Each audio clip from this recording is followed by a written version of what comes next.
Today we are ranking 2025 Dynasty rookies into a tier list. As always, like and subscribe. We put out content all year long, both redraft and Dynasty. Also, join our Discord. Link is in the description if you'd like to join. We can help you out there, talking specifically about your team.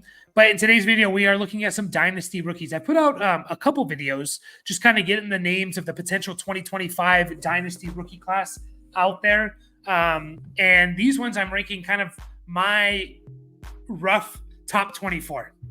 Again, it's July 9th. This is way too early, but the best Dynasty players are the ones who have a solid idea of what the next draft class is going to bring, right? Think about if you're sitting here in July or even October of 2023 and you say, holy crap, the 2024 rookie class is stacked. I'm going to start acquiring first round picks, second round picks, even third round picks, or some good players in the third round of this Dynasty Superflex rookie draft. So, staying ahead of the game, realizing, hey, 2025 is stacked. I'm going to start acquiring these second and third round picks that other people, a lot of people don't really pay attention. They don't pay attention until close to the NFL draft. So the best Dynasty players are the ones that are paying attention kind of and following along months in advance, right? Months in advance. So what we're looking at today, again, is 24 rookies. And I'll explain the tiers to you in just a second. But again, I've only really watched film. I've watched film on all these guys about 2-3 games or so. So I'm not an expert in these guys yet, right? I haven't gone through the analytical numbers, the more I've looked at the raw numbers and I've looked at film, and this is kind of how I'm ranking them out, as well as taking the opinions of people that I respect in this, people that make mock drafts and big boards and things like that. So the tiers that I have are top of the first round. These are the guys that if you're planning on trying to acquire, you're trying to tank, or you're trying to bank on a team sucking and you're trying to get their first round pick, these are the guys that you're potentially going to be acquiring in the top of the first. I have guys that as of right now, July 9th, 2024, I'm pretty confident they're going to be first round picks. And again, these are Dynasty rookie picks, not NFL draft picks. In terms of early first, confident first, decent chance as a Dynasty rookie first rounder, early second, and then second round. This is all for Superflex. And again, these are not NFL draft related. These are all Dynasty rookie classes. So starting you off with the first tier. This isn't exactly going to work with, generally tiers are basically saying take anyone here. They're all kind of even.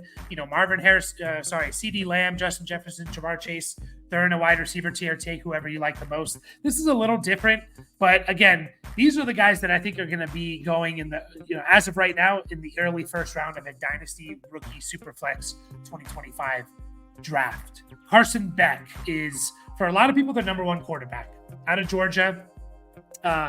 He took over.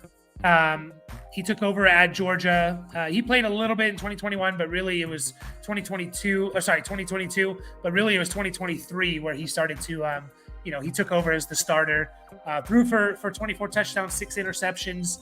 People really like him as potentially taking that next step in his senior year.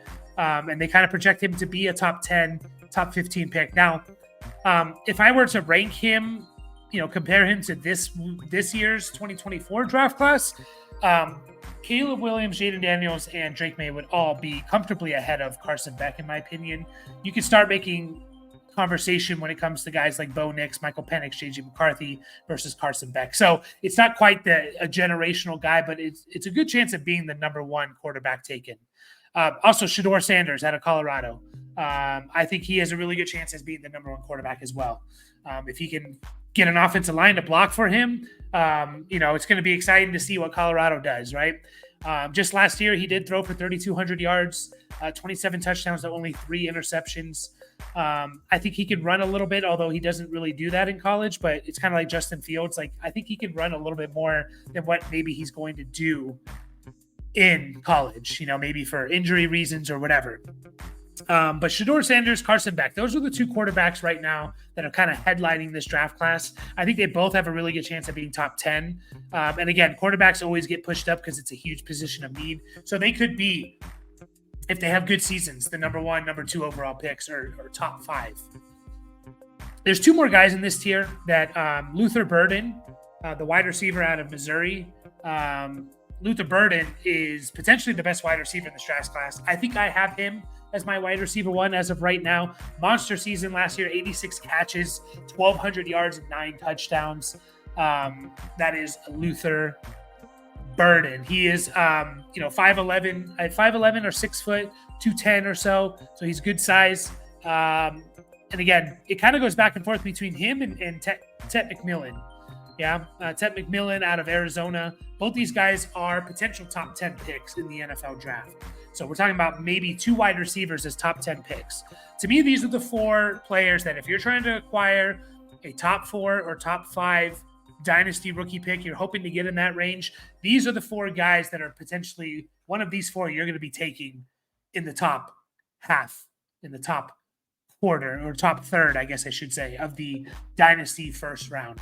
Tet McMillan, just to talk a little bit about him, another monster season, 90 catches, 1,400 yards, 10 touchdowns, only his second year. He was a sophomore doing that. So Tet McMillan is also special. Between him and Luther Burden, it's, pick who you like more. I think they're both right there. Luther Burden is a little bit more of the new age wide receiver, the shorter, smaller guy, not in terms of weight, but just smaller in terms of height. Whereas Tet McMillan is more of the old school 6'5", 215 type of wide receiver. Now, those are my 4 there. Next 4 I have are guys that I'm pretty confident are going to be first round picks in Dynasty rookie drafts. And I'm going to start off by talking about Emeka Egbuka. Yeah. Emeka Egbuka, I think he's kind of the next guy down from the top 2 guys. I think of him as more of like probably a top 20 pick in this NFL draft, in the NFL draft, assuming that he, kind of bounces back from last year. Emeka Egbuka, if you don't know, in 2022, he was awesome. 75 catches, over 1,150 yards, 10 touchdowns.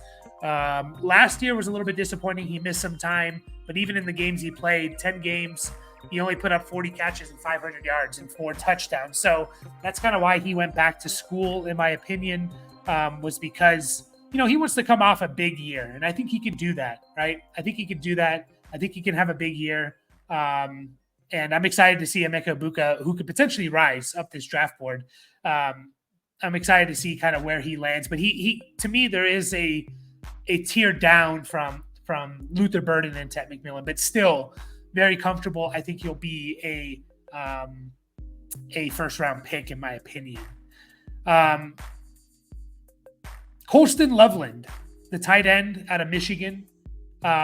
He is the only tight end I think that's projected as of right now to go in the first round. I think he's really, really good. I think he could be a top 15 pick as well. I think he's just that good. Michigan, who didn't throw the ball a whole lot, right? Colston Loveland last year had 650 yards and 45 catches for Michigan, which again, considering they threw for just over 3,000 yards, that is really, really good. Right, that is really good. He was second on that team behind Roman Wilson. He put up basically a fifth, 20% of their team's passing offense. He's a little bit of a he has the size. He's 6'5", 245, right? So he's kind of in the middle of like the new age tight end, the 230, 240 tight ends versus the old school tight ends that are 260, 6'6", 260. He's kind of right in that middle range, but he is considered to be the top tight end. I find it hard that he's going to fall out of the first round. I think he's a first round pick, whether that's top 15 or, later in the first round. I don't know, but I think he's very comfortably a first round pick. So those 2 players, I'm very confident in being Dynasty first round picks as well. And then I have 2 running backs here. This running back draft class is awesome. It is awesome. To me personally, it's headlined by Ollie Gordon out of OSU. He's my number 1 guy. I know there's going to be debate here, and that's fine. I think that's awesome that we have a debate at who's RB1 potentially, just because that means this running back draft class is stacked. And I think Ollie Gordon could be a first-round pick, in my opinion. He put up over 2,000 total yards last year and 22 touchdowns. He caught 40 passes for 300 yards. He averaged 6.1 yards per rush. Hopefully he doesn't regress. I don't think he's going to. He is awesome, man. He's 6'2". Ollie Gordon is. He's 6'2", 215. He's like a beast. Yeah, he's an absolute beast at 6'2". You know, it's kind of like Derrick Henry, not in terms of the weight, but in terms of the height.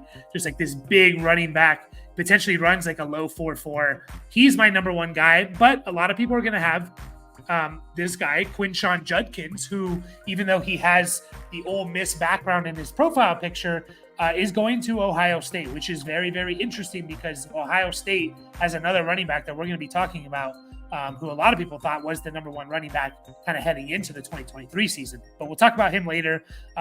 Quinshon Judkins, people are going to argue that he's the top guy. And he, to me, could also be a first-round pick, depending on how things work out at Ohio State. But he's coming off back-to-back really good seasons as a freshman. He had 1,700 total yards and 17 touchdowns last year. A little bit of a dip, but 1,300 yards, 17 touchdowns. He caught 22 passes. He is another potential first-round pick at the running back position, 6 foot, 220. I'm excited to see him on Ohio State, and he could just have silly numbers with Ohio State next year. So those are the next four that I'm pretty confident are going to be first-round picks. Now we're kind of getting into the range of I think there's a decent chance here that these guys are first-round picks, but a lot can change, of course. I'd be very surprised if we're not talking about these 8 guys here next year. When we're talking about Dynasty rookie mock drafts, if you're not seeing these 8 guys go in the first round, I'm going to be pretty surprised, right? I'm going to be pretty surprised. The next guys that have a decent chance, in my opinion, another running back here in Omario Hampton out of North Carolina. Again, another running back. I don't think he's going to be a first-round pick, but he could be a high second-round pick. Absolutely could be. Put up monster numbers last year, over 1,700 yards, 30 catches, 16 touchdowns. Omario Hampton, he's a little bit he's also a stockier guy. We're not worried about size for these running backs. Ollie Gordon is, like I said, 6'2", right? 6'2", 220. Quinshon Judkins is 6 foot 220. Omario Hampton, 6 foot 220. We're not worried about size with these guys. We are absolutely not worried about size. It just, again, he's a stud, puts up monster numbers. I think he's going to continue to do that for North Carolina, and I think he has a really decent chance of being a Dynasty rookie first-round pick. Next up, we have Evan Stewart, who again has the Texas A&M background, but he's going to Oregon. So when you look at Evan Stewart's numbers this coming year, you're going to be like, holy crap, because Oregon is one of those video game number type of team, right? They just put up ridiculous numbers because their offense is just built that way. You look at his numbers last year, his raw numbers, 38 catches, 514 yards, 4 touchdowns. Not impressive. That was only in 8 games. He missed some time last year. Also with Texas A&M, they didn't have this amazing passing offense. They also, as the cops are coming, they were also maybe around 3,300 total yards, I think, maybe closer to 35. So, again, Evan Stewart, he was third on this team in receiving yards, but he missed 5 games. So, excited to see him in Oregon and see what he does. Again, he's going to put up video game numbers. It's going to be ridiculous what Evan Stewart puts up. Another wide receiver that I think has a decent chance of being a Dynasty rookie first rounder is Trey Harris. Mr. Trey Harris here. As you can see, he's at Ole Miss. Another team that's going to put up kind of video game numbers a little bit because they're just going to throw the ball a lot. It's college football. Last year at Ole Miss, in 12 games, he had just under 1,000 yards and 8 touchdowns with 54 catches. So he's going into his 5th year. So he is going to have a long, nice career in college.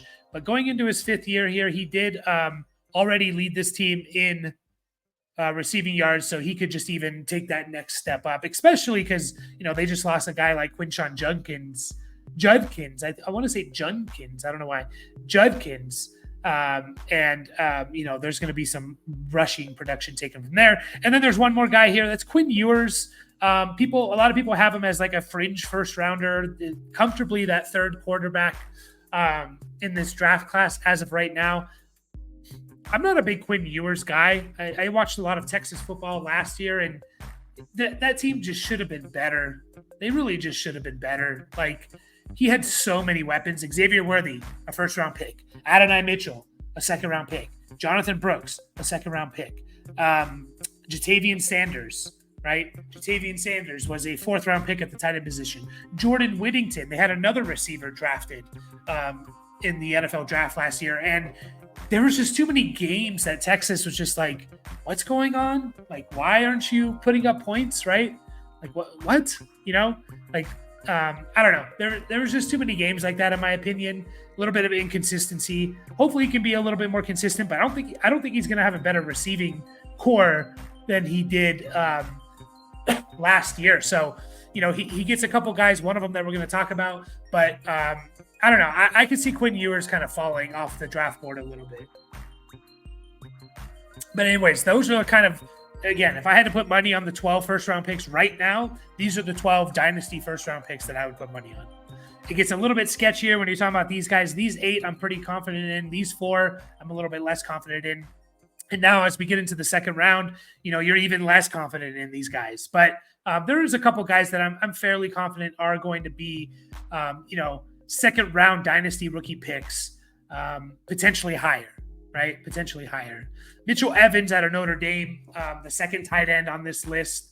It's a decent tight end class. I think there's 3 guys that are kind of, going to be at the top of the board, in my opinion. But Mitchell Evans kind of fits that more traditional tight end, 6'5", 250, kind of like a Michael Mayer player. He was good last year in just 8 games. He had 422 yards and 1 touchdown, kind of an explosive, averaged almost 15 yards per attempt for a tight end, which you don't really see that often. So he was second on this team in receiving yards, and he missed 5 games. So Mitchell Evans, to me, is going to be a comfortable second-round pick. I don't really see him falling off too much unless he gets a major injury, just because he's a tight end that can receive and block. So those guys are really, really coveted in the NFL. Just double checking. Okay, Jalen Milroe is my next guy. He's kind of, him and Quinn Ewers are kind of like the QB 3 and 4. I wouldn't be surprised if he overtook Quinn Ewers, especially in fantasy football. Now, he's going to need the draft capital, which we'll see. People are kind of predicting him as like a second-round pick. A little bit raw in the passing stuff. He has 2,800 yards passing, 23 touchdowns, 65% completion percentage. Obviously, he could do it on the ground. He had over 500 yards rushing and 12 touchdowns on the ground. He's a little bit bigger of a player. He's 6'2", 220, so he's kind of more in that Jalen Hurts kind of mold, kind of stockier player. I'm interested to see where he goes, especially because if he's a second-round pick in the NFL draft, he's going to be a potential first-round pick in Dynasty just because he can run the ball, and that's going to skyrocket him in terms of his value. So Jalen Milroe, I think as of right now, I would feel confident in saying he's a second-round pick in Dynasty.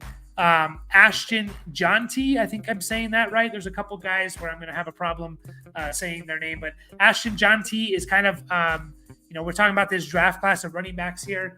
We have obviously the top 2 guys in Ollie Gordon and Quinshon Judkins. We have Omario Hampton. And then I think Ashton is kind of the next guy here at Boise State. So, he is super, super productive last year. Over 1,900 total yards and 19 touchdowns with 43 catches. Once again, he's a little bit smaller in terms of height, but he's stocky, 5'9", 215, right? This guy is really, really fun to watch on tape. And I feel very confident he's going to be a second-round NFL draft pick. Again, a lot can happen, and if they have a disappointing season, especially for running backs, you're going to see them fall a lot, kind of like a Braylon Allen, who people are kind of penciling in as a second-round, maybe first-round pick for this coming draft, and he fell all the way to, the 4th round. Isaiah Bond is up next. He has the Alabama logo there. But he is going to be joining Quinn Ewers, Texas. Yeah. Quinn Ewers at Texas. So Isaiah Bond, he's an interesting player. He's 5'11", 180. He's really, really fast. Really fast.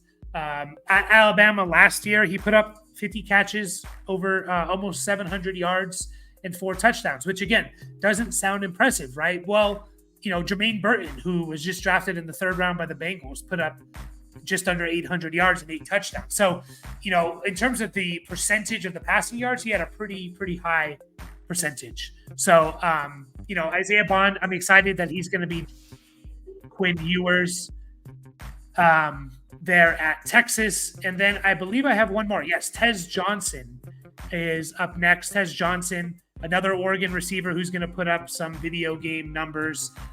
Tez Johnson was there with Oregon last year, put up almost 1,200 yards and had 10 touchdowns on 86 catches.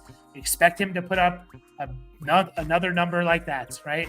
He's a little bit smaller. I think he's, if I remember, like he's one of those small, slight guys, like 5'10", 5'11", 170 or something.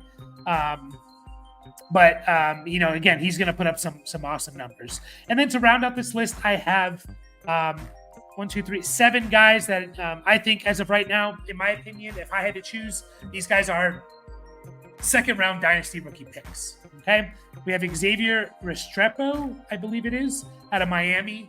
A Miami receiver here. Again, he's kind of he's an interesting player. Almost 1,100 yards last year and 6 touchdowns for Miami. Was pretty good. I believe he led that team. Yeah, he led the team in receiving. So excited to see him next year. Maybe kind of profiles as more of a slot player, but we'll see. We'll see how that progresses. Again, this is a kind of a surface level. I'm not an expert on these guys quite yet. Travion Henderson. When I talked about Quinshon Judkins, I said it's interesting that Judkins is going to Ohio State because they already have a running back who a lot of people had Travion Henderson as the number 1 guy heading into 2023.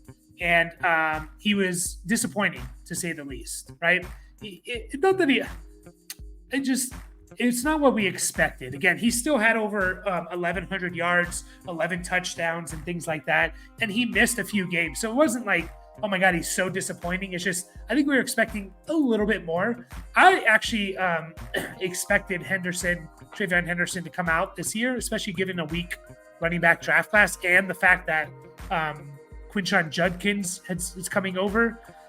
Now, I can't remember exactly if he knew that before he declared, but I think he did before he didn't declare to the draft. So a little surprised that he didn't. I'm very interested to see how that backfield kind of plays out.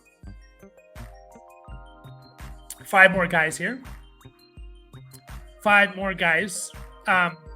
We have Elick. I think it's Elick or Elick. Imanor. I knew I was going to mess up this. I even listened to how to pronounce it, right? Elick Imanor, I think is how you say it. Elick Imanor out of Stanford.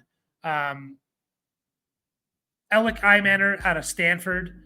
Sorry, I thought something happened to my computer. He only played 1 year last year. He was a sophomore last year, his first year in college, and he put up over 1,000 yards and 6 touchdowns.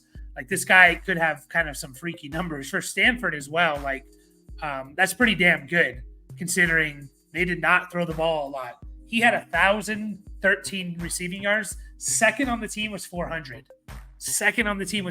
If I'm doing quick math here, the Stanford threw for 2,800 passing yards. 1,000 of them came from Elick Imanor. I hope I'm saying that right. So I'm excited to see him. I think he could kind of skyrocket a little bit up draft boards for sure. He's 6'2", 210, so he has that like receiver, size that we want to see. A couple quarterbacks here: Drew Allar and Connor Weigman. Drew Allar from Penn State. Connor Weigman from Texas A&M. Drew Allar, a lot of people are hyping him up a little bit. They think he's potentially the QB4 in this draft class. He was decent last year. 25 touchdowns, 2 interceptions, over 2,600 passing yards. He can move a little bit. He's not this amazing guy, but he has that stereotypical quarterback size, 6'5", 240, and that's why people think that he could skyrocket again. If he improves a little bit and shows he has the tools, which I think he does, people are going to take a chance on him. He could be a first-round pick, in my opinion. And then Connor, I just called him Connor. Wiegman or Weigman.